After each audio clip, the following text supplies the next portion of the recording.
Yo, it's like, things getting interesting. We've never seen, like, within 12 episodes, they continuously find ways to pull the rug from underneath the viewer's feet and continuously show you something you're not expecting. And I always love how they deduce, like, these moments of, like, oh, both of them are the Gnosia. When I rewatch this show, on loops where she's the Gnosia, I'm gonna completely change my tune on this. Every time we admit that we're looping, they always are like, man, I love you, but I can't be with you.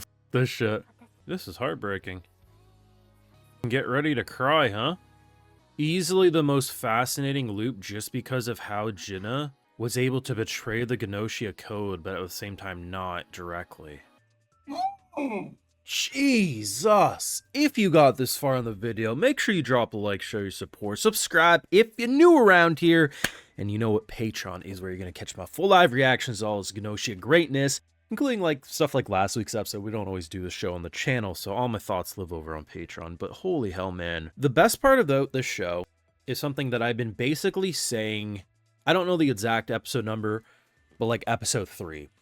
The show doesn't rely on the same tricks every week. There's consistency of, you know, Gnosias are going to happen. You know, the wrong people are going to get voted out. You know that there will be more than meets the eye with how the Gnosia operate.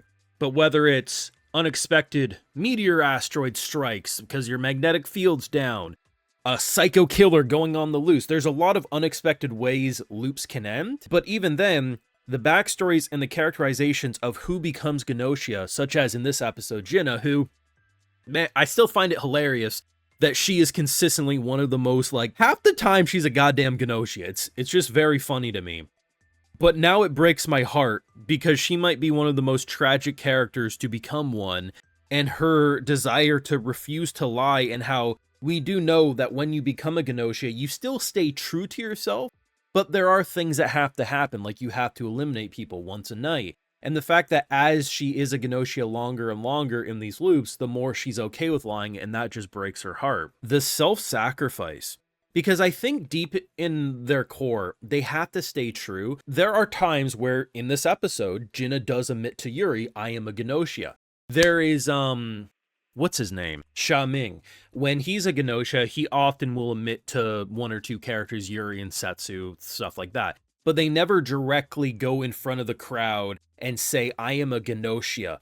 At the very end of this episode, she did it, but she's already in outer space, right? So it feels to me like they're programmed to not complete, like they have to stay true to their values. So the fact that she essentially sacrifices Otome, who is the other Gnosia, but not by saying this bitch is a Gnosia and I am in front of the crowd. Rather, what she does is incredibly clever. See, there's always a real engineer, a real doctor, whatever, and then the other one will say, well, actually, I am, and one of them has to be the Gnosia. So in this case, Otome, the dolphin, says, hey, Chippy's a lying sack of shit, I am actually, and this is weird. And they both say the other is, well, a Gnosia. The thing is we've never seen this, the other Gnosia jumping in, because by doing it, it confirms that both Gnosia are among the group. It is wild because she can't straight up come out and say, hey, my friend over here is working with me and we're both Gnosia. But she can self-sabotage in the way that, okay, by thinking about this, right, you can actually realize that, okay, Otome challenging Chippy, Chippy challenging Otome. One of them is definitely a Gnosia. But by the other one also confirming that it makes the logic lines up and Otome gets froze. And what's crazy too is that what ends up happening is that, you know, the ship's gonna get screwed over because the shields are down, so she goes outside to do emergency repairs. Levy says, well, we can't activate it until all, like, if a Gnosia is on board, the shields won't happen. And she's like, well, Gnosia is not on board because I'm the Gnosia. At that point, she's able to admit and kind of get it out. But it's so interesting because we've never seen something like this. And keep in mind, this is a 21 episode anime. We don't have an episode next week, but we do the following week. 12 episodes in, and I still feel like they are shocking me like this is the first few episodes of an anime that you don't know what to expect. I still find it funny that people will play video games where loops and stuff like this happen and they won't like question it, but as soon as it's in an anime, it's like this, like, how dare they? Like, it feels too video gamey. But to me, It's so interesting, and I think the fact that Yuri is almost wearing it like his heart on his sleeve at this point, right? Being like, yeah, I can loop. And every time Yuri admits to someone like this, you know damn well they're falling in love and it's going to be a tragic end. Though I was kind of expecting, and maybe this is sick on my part, I was kind of hoping Yuri and Jina were just going to float off into space together. I thought that would have been a nice touch, but the girls, they definitely get heartbroken when they realize Yuri... Fucking Heart Slayer, man. Yuri just... Everyone loves Yuri, myself included at this point. Like, last week's episode was great as well, but this is a completely different ballpark. I'm loving this show. I think it's so wonderfully produced, and I think anything dealing with time travel or looping mechanics, it's hard to do. And if I'm not mistaken, the Steins Gate director, or one of the key members who worked on the Steins Gate anime, is involved in this as the director of this. I could be getting my information a little cross, so do forgive me. And they were picked for that reason, because this is the type of show that's very hard to do.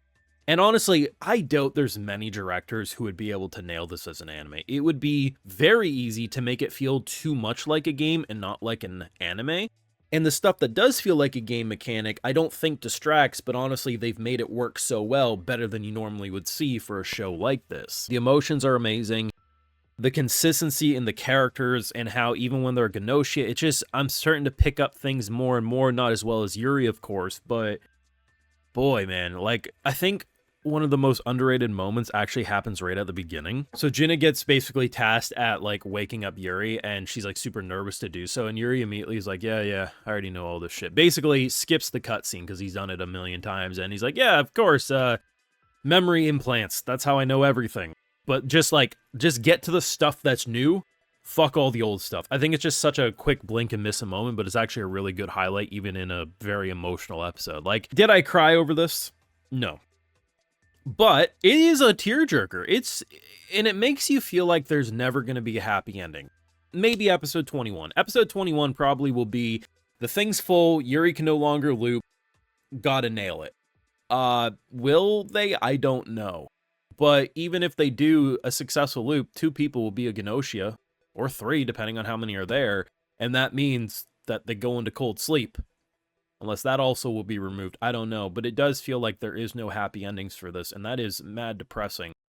This show's great. It's insane I almost slept on it, but, you know, this show I am so happy is continuing into next season. It will definitely get buried next season among all the new big shows coming up. But you know I'm going to be loving it. Hopefully we can keep doing it on YouTube. Depends on how well videos like these do. And, you know, like I say, like, just because you don't see a video maybe for a week or two doesn't mean I won't come back. Because I like the show enough that I will still try to come back when I can. It's just if you want consistent weekly releases, that will only ever live on Patreon. But it always depends too. Sometimes these videos pop off. You never know, right? Let me know your thoughts down below. What did you think? I think this is definitely a top 3 episode for sure. And despite, yeah, only having 12 episodes, half of this show has been borderline masterpiece. So that is pretty high praise for me. But your thoughts, let me know what you thought. You think I missed anything, let me know. Drop a like, show your support, subscribe if you're new around here. And yes, Patreon for live reactions and exclusives. Like, hey, I love to give video shoutouts to my patrons, because without them, you wouldn't get these videos at all. Alright, so today we got Gomison, Ciaris, Ryuki, Kevin, Rerun, Eds, Alunar, Ben Lu, Taco Tuesday, and we also have X Nico. So I appreciate the support. Please take care, and you all have a good one.